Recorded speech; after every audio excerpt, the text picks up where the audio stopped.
ত্বকের হাজারো সমস্যা দেখা দেয়। ত্বক শুষ্ক হতে শুরু করে, রুক্ষ ভাব বেড়ে যায়, ত্বক নিষ্প্রভ নিস্তেজ হয়ে পড়ে, উঠতে থাকে মরা ছাল। তাই শীতের মরশুমে ত্বককে আর্দ্র ও কোমল রাখতে অতিরিক্ত যত্নের প্রয়োজন। আর জেলার বার্তার শরীর স্বাস্থ্য এপিসোডে পাঠক পাঠিকাদের জন্য জানাবো মধুর সঙ্গে কি উপাদান মাখলে ত্বক হয়ে উঠবে মসৃণ ও উজ্জ্বল। শুধু ময়শ্চারাইজার কিংবা সিরাম মেখে যে সমস্যার সমাধান হবে তা কিন্তু নয়।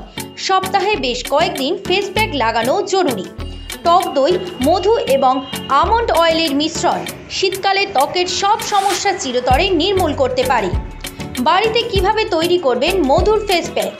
একটি পাত্রে 2 টেবিল চামচ মধুর সঙ্গে 1 টেবিল চামচ জোজোবা অয়েল বা আমন্ড অয়েল মেশান। এর সঙ্গে যোগ করুন 1 চামচ টক দই। সমস্ত উপকরণ একসঙ্গে ভালোভাবে মিশিয়ে মুখে মেখে নিন। 15 থেকে 20 মিনিট রেখে ঈষৎ উষ্ণ জলে ধুয়ে ফেলুন। এই ফেস প্যাকের উপকারিতা: রূপচর্চায় মধুর ব্যবহার প্রাচীনকাল থেকেই হয়ে আসছে। শুষ্ক ত্বকের সমস্যা দূর করতে দারুণ কার্যকর মধু। মধুর মধ্যে প্রাকৃতিকভাবে ময়শ্চারাইজার রয়েছে, ফলে ত্বকের আর্দ্রতা ধরে রাখতে সাহায্য করে।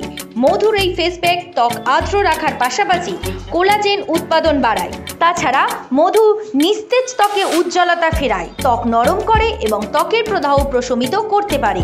মধুতে থাকা অ্যান্টিঅক্সিডেন্ট ফ্রি রেডিক্যাল থেকে ত্বককে রক্ষা করে এবং চোখে মুখে বলিরেখা পড়তে দেয় না। বার্ধক্যের দাগ ছোপ কমায়। আমন্ড কিংবা জোজোবা অয়েল ত্বকে আর্দ্রতা যোগায়। তাই যাদের ত্বক অতিরিক্ত শুষ্ক তাদের জন্য উপকারী এই ফেস প্যাক।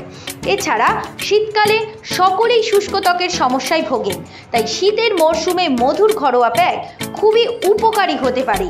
টক দইয়ে রয়েছে ল্যাকটিক অ্যাসিড, যা ত্বকের মৃত কোষ সরিয়ে ত্বককে আরও উজ্জ্বল করে। ফেস প্যাক ব্যবহার করবেন কিভাবে?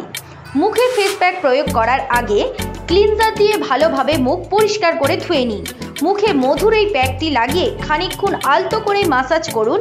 তারপর আরও 15 মিনিট পর হালকা গরম জলে মুখ ধুয়ে ফেলুন। নরম তোয়ালে দিয়ে মুখ মুছে নিয়ে ফেস ক্রিম লাগিয়ে নিন। এতে ত্বক কোমল ও মসৃণ থাকবে। অবশ্যই কোনো পদক্ষেপ নেওয়ার আগে অনুগ্রহ করে সংশ্লিষ্ট বিশেষজ্ঞের পরামর্শ নিন।